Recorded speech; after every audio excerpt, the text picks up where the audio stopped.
Hello lovelies, I'm Christina and today I'm giving you my April wrap-up.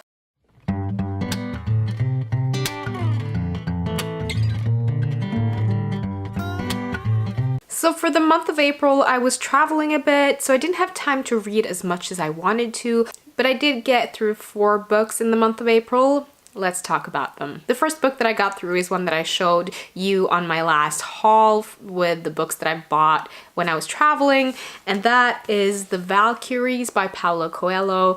It is a fictional story, but it is inspired by actual events. It is a story about Paulo and his wife Christina when they go for, I think it is 40 days into the Mojave Desert to try to find the Valkyries. What they are trying to do is that they want to come in contact with their guardian angels and learn how to talk to them. I wanted to love this more than I did.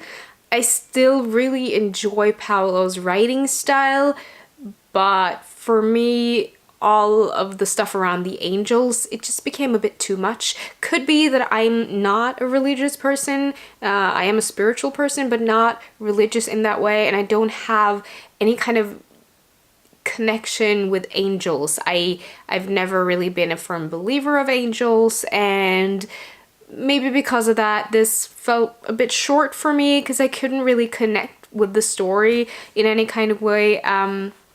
I can see a lot of the message that Paulo wants to come across with here, but still, it just wasn't for me. I ended up giving it 3 stars. Next up, another book that I bought when I was traveling, and that is The Eyes of the Dragon by Stephen King.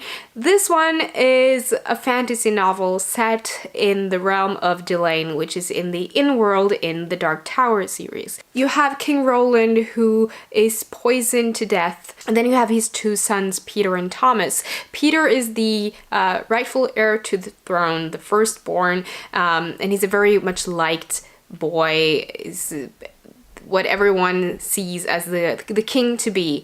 And we have this evil wizard Flag who has poisoned the king and managed to frame Peter for this murder of the king. So we see how Flag manipulates Thomas into becoming the king and letting Flag be kind of his second hand and ruling the kingdom. And we get to also see Peter trying to escape from his imprisonment and making this plan how to get his throne back. I love this. It was fun to see a lot of the Easter eggs and the connections to the Dark Tower series. You have Roland, you have Flag, and then there's other tiny bits here and there that just had me giggling a bit. This is definitely one for all of the Dark Tower lovers out there. And it was just it read kind of like a fairy tale to me, a bit of a dark fairy tale, but I still really loved this, and I ended up giving it 5 stars. Next up is an audiobook that I listened to on Audible, and it is the XFiles Cold Cases. It is snippets of different stories, and they're based off of the graphic novel by Joe Harris. Now, I've never been like a massive X-Files fan. Not that I don't like them, but I've never seen all of the episodes, and when they were running on TV, I wasn't allowed by my parents to watch it. So I guess I'm kind of missing that nostalgic thing right there to enjoy this. And for me, the stories were a bit, I don't know, confusing. It felt like they were cut short, like I didn't get sort of an ending to some of them, and it doesn't read like an audiobook or short stories. It's more of a play. So you have the different characters, which are the same ones as the TV show that has the voices, but for me, just having the voices and the dialogue and not having any kind of real explanation to what was going on around them, it just made it into an experience that I didn't really enjoy. I was bored, I didn't really get grabbed by the stories at all, and I don't know. I wouldn't recommend it. I don't know if this is something that would be loved by super X-Files fans. Maybe, but for me, it just wasn't a right fit. I ended up giving it 2 stars. The last book that I read is one that I read on my Kindle, and that is Penpal by Dathan Auerbach.